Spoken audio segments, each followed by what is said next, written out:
Hindi man nagalit sa mag-isip ka na lang kayo. Yung man. Good item, 150. Ano, marunong.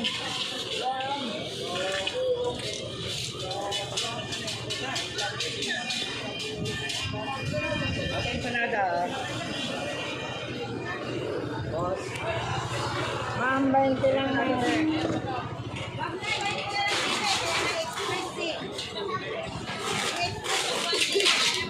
Amoy ako ah.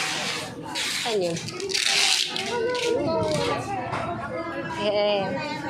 Tambay tayo dito. Sila ulam. Magkano po? 10 lang isa. Pabili nga po. Yung kakilala namin sa ano.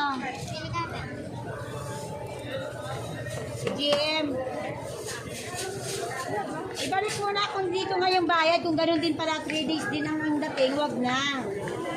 Hindi na matatawag na express yan kung 3 days din darating. Regular lang yan. Oh, balik mo na. Kapagawan ka na ng Piso lang. yan.